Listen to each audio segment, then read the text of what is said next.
Osaka अपने घर में नहाते हुए परेशान है क्योंकि उसे लगता है कि सुनागु इसीलिए अपने आप से कंट्रोल खोता है क्योंकि उसकी स्किन में ही ऐसी कोई स्मेल है जो सुनागु के वाइल्ड फॉर्म को ट्रिगर करती है। इन बातों को ध्यान में रखते हुए असाका फैसला करती है कि वो अपनी फीलिंग्स को कंट्रोल में रखेगी और सुनागु से थोड़ी दूरी बनाकर रखेगी। असाका के डैड उसकी मॉम को बताते हैं कि बीस्ट फोल्क अब पहले के मुकाबले नॉर्मली आसपास दिखने लगे हैं।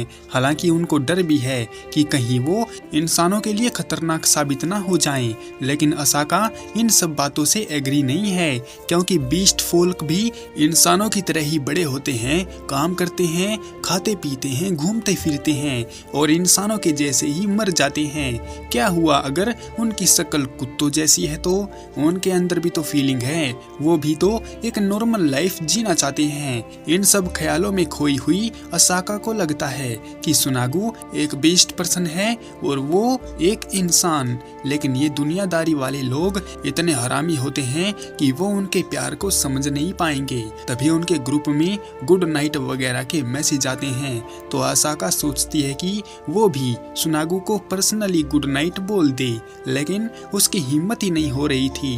उसे डर है क्या पता सुनागु उसके बारे में क्या सोचने लग जाएगा, लेकिन फिर भी वो हिम्मत करके सुनागु को मैसेज कर ही देती है और सुनागु भी इतनी अच्छी दोस्त पाकर काफी खुश था। पर तभी सुनागु अपने आप पर कंट्रोल करता है और पढ़ाई पर कंसंट्रेट करता है क्योंकि उसे 20% फिजिकल एग्जाम भी देना है। अगले दिन स्कूल में असाका एक अयानो नाम की राइटर लड़की से मिलती है जिसे नोवेल लिखना पसंद है और उसकी नोवेल को अच्छे रिव्यू के लिए उसकी फ्रेंड रित्सुका रीड करती है। असाका उसे सुनागु आइदा के साथ लंच करने को पूछती है, लेकिन अयानो मना कर देती है क्योंकि उसे इन सब में कोई दिलचस्पी नहीं है। असाका को अच्छा नहीं लगता क्योंकि अभी भी लोगों के मन में बीस्ट फोल्क को लेकर काफी गलतफहमियां हैं। लड़कियां समझ नहीं पाती कि असाका जैसी अच्छी लड़की उस जानवर के पीछे पागल क्यों है और हमेशा उसी के साथ क्यों रहती है। असाका इस बारे में उन लोगों से बात करती है छत पर जाकर जहां पर वो लोग लंच कर रहे होते हैं। सुनागु भी इतने अच्छे दोस्त पाकर अच्छा महसूस करता है क्योंकि जहां सभी स्टूडेंट उसे अजीब अनजानी नजरों से देखते हैं वही असाका और आइदा उसको अपना जिगरी दोस्त मानते हैं, जैसे कि सुनागु उन्हीं में से एक है। असाका सुनागु को देख काफी सरप्राइज थी क्योंकि वो एक बीस्ट पर्सन होते हुए भी इंसानों की तरह तमीज और लहजे में खाना खाता है। लंच के टाइम स्टडी करते हुए आइदा काफी परेशान होता है क्योंकि उसे एग्जाम की तैयारी करनी है और स्पोर्ट्स क्लब में ज्वाइन होना है, लेकिन उसके पल्ले कुछ भी नहीं पड़ता।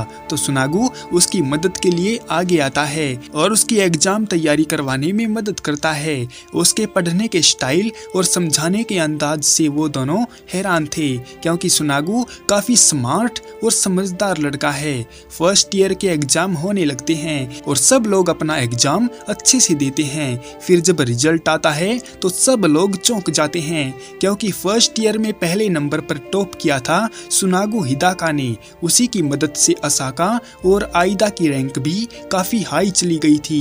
फिर दूसरे नंबर पर आई है वो राइटर लड़की अयानो, लेकिन वो दूसरे नंबर की पोजीशन से खुश नहीं थी और फर्स्ट आने के लिए सुनागु को कोसने लगती है।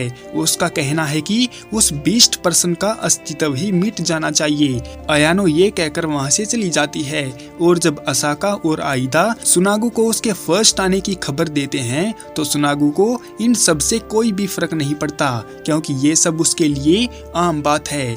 अयानो की दोस्त रित्सुका उसकी सेकंड पोजीशन की रैंक देखती है तो उसे यहाँ वहाँ ढूंढने लगती है, मगर अयानो उसे कहीं नहीं मिलती। उसे एक फ्लैशबैक याद आता है जब अयानो अपने माँ बाप से उसकी लिखी नोवेल पढ़ने के लिए जिद कर रही थी, लेकिन उसके माँ बाप ने उसके राइटर बनने के सपने को कभी भी तवज्जो नहीं दी और ऊपर से वो लोग एक शर्त भी रखते हैं कि अगर अयानो हर बार टॉप करेगी तो ही वो उसको आगे पढ़ाएंगे जिससे वो राइटर बन पाए। उस टाइम पर रित्सुका ने आकर उसका साथ दिया और नोबेल के रिव्यू के लिए उसकी मदद भी की, लेकिन इस बार बार उसकी रैंक सेकंड आई है। तो रित्सुका को लगता है कि कहीं अयानो कोई गलत कदम ना उठा ले, इसीलिए वो सुनागू के पास जाती है मदद मांगने, ताकि अपने सूंघने की ताकत से वो अयानो को ढूंढ पाए।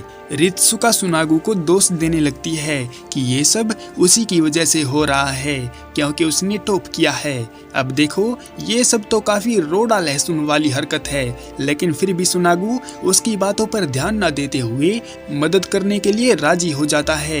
और जब सुनागू की मदद से वो लोग अयानो को ढूंढ लेते हैं तो देखते हैं कि अयानो छत पर आई हुई है और उसने गुस्से में आकर अपनी नॉवेल लिखने वाली नोटबुक्स को फाड़कर फेंक दिया है।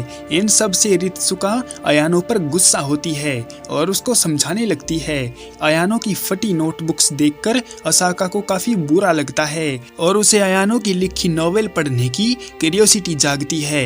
तो उसी टाइम सुनागू रेलिंग पर से कूद जाता है और नॉवेल को उठाकर ले आता है। असाका उसको जोड़ तोड़कर पढ़ने लायक बनाती है और उसे पढ़ने लगती है। उन्होंने देखा कि वो एक मिस्टीरियस नॉवेल है जो काफी थ्रिल से भरी हुई है। अयानो अपनी कही बातों के लिए शर्मिंदा होती है और उससे माफी मांगती है और इस बात को मान लेती है कि सुनागू काफी स्मार्ट और समझदार लड़का है। बेशक बाकी स्टूडेंट उसके बारे में कुछ भी बोले, सुनागू के अनुसार सबको अपने काम से मतलब रखना चाहिए, बाकी दूसरे लोगों पर ध्यान नहीं देना चाहिए, क्योंकि लोगों का काम तो कहने का है। अगर हम उनकी बातों पर ध्यान देने लगे तो हमारा वो काम रह जाएगा जिसे करना जरूरी था और लोग तो कहकर 2 मिनट में भूल जाएंगे। सुनागू की सोच सबको हैरान कर देती है और अयानो को भी समझाया जाता है कि वो अपनी नोवेल राइटिंग को कंटिन्यू करे। रित्सुका भी उसको काफी सपोर्ट करती है और उसके माँ बाप से उसके लेखक बनने के सपने को लेकर उनसे बात करने का फैसला करती है और वो साथ में सुनागू का भी शुक्रिया करती है, क्योंकि उसकी मदद से वो लोग अयानो को ढूंढ पाए। उसका कहना है कि सुनागू काफी अच्छा लड़का है और असाका को उसके साथ डेट पर जाना चाहिए। उसकी बात सुनकर असाका को खुशी होती है, क्योंकि वो दोनों सुनागू की दोस्त बनना चाहते हैं। और जब असाका ये बात आइदा को बताती है तो उसे सुनकर काफी अच्छा लगता है और वो असाका से एक बात पूछने ही वाला होता है कि बीच में अपने आप को रोक लेता है। असाका को महसूस होता है कि वो जरूर कुछ पूछना चाहता है जो पिछली बार भी पूछते पूछते रह गया था। दरअसल आइदा जानना चाहता है कि क्या असाका सच में सुनागू को पसंद करती है, लेकिन वो इस बात को पूछ ही नहीं पा रहा है। छुट्टी होने के बाद असाका सुनागू के साथ घर जाने लगती है तो रास्ते में सुनागू बताता है कि उसने अपना चेकअप करवाया है जिसमें सब कुछ नॉर्मल आया है, मगर उसे अपने आप को कंट्रोल में रखने के लिए खुद से ही प्रैक्टिस करनी पड़ेगी। हालांकि ये सब फोरबेडियन मून की वजह से नहीं है। असाका सुनागू से माफी मांगती है क्योंकि ये सब उसी की वजह से हुआ था, लेकिन इन सब से सुनागू को कोई भी फर्क नहीं पड़ता, बल्कि उसे तो खुशी है कि जो लड़की उसकी फीलिंग्स को ट्रिगर करती है वो असाका है। तभी बारिश होने लगती है और सुनागू असाका को भीगने से रोकता है तो पास खड़े लोग समझने लगते हैं कि वो 20% बेवकूफ लड़की को छेड़ रहा है। खैर, इन सब से उनको कोई फर्क नहीं पड़ता और असाका रित्सुका की बात को याद करके सुनागू से इनडायरेक्टली पूछ ही डालती है कि क्या वो उसके साथ डेट पर आना चाहेगा।